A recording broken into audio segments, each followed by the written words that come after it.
하나님은 당신의 권능으로 친히 이 천지를 만드셨어요. 그런 의미에서 이 세상 모든 피조물들은 다 하나님의 자녀입니다. 맞습니까? 하나님이 다 창조했다라는 의미에서. 그렇죠? 그러나 그건 원리적인 측면에서만 그러한 거죠.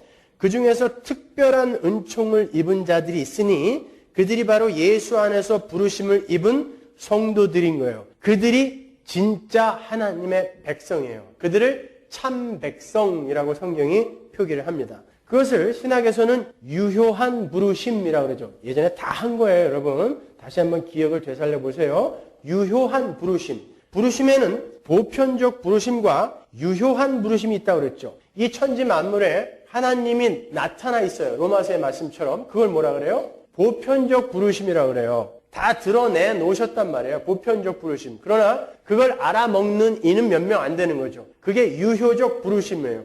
유효적 부르심을 입은 자들만 그 하나님을 들을 수 있단 말입니다. 복음을 알아들을 수 있고 천지 만물에 드러난 창조의 하나님을 알 수 있는 거예요. 자, 원리적으로 보자면 하나님은 모든 인간들을 당신의 나라로 부르세요. 그것이 바로 로마서에 기록된 모든 천지 만물에 하나님이 드러나 있다라고 계시되어 있다라고 하는 그런 부분이죠. 그런데 타락한 인간들에게는 그 하나님의 부르심의 음성을 들을 수 있는 능력이 전무해요. 전혀 없습니다. 그래서 모든 인간은 하나도 빠짐없이 전부 지옥으로, 사망으로, 멸망으로 빠질 수밖에 없어요. 그건 모든 인간들의 운명이에요. 그러나 하나님은 어떤 선택된 무리들에게 당신의 은혜를 부으셔서 그분의 초대의 음성을 듣게 하셨어요. 그걸 은혜라고 합니다. 여러분이 저의 설교를 들으면서 야 맞아 이게 복음이지, 야 이게 위로지, 자기 부인 십자가 지는 거 이게 위로지 라고 알아들으시는 것, 그것이 바로 유효한 부르심 안에 들어있는 이들인 거예요.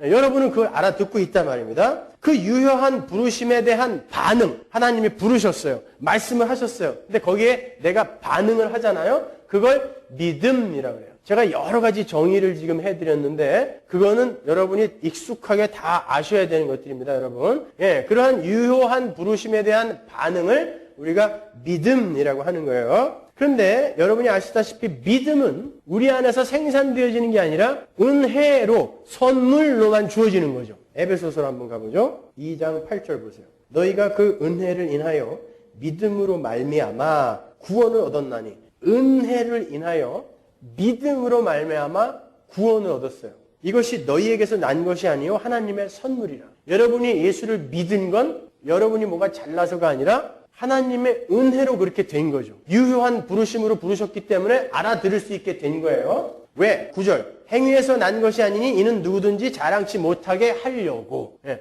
누구든지 그 자기의 구원에 대해서 자랑치 못하게 하려고 하나님이 오직 선물로 은혜로만 우리를 구원하셨단 말이죠. 그 선물로 거저 주어진 믿음에 의해서 우리는 하나님의 자녀가 되는 거예요. 하나님을 아버지라 부를 수 있는 하나님의 자녀가 되는 거예요. 요한복음 1장 12절 보세요.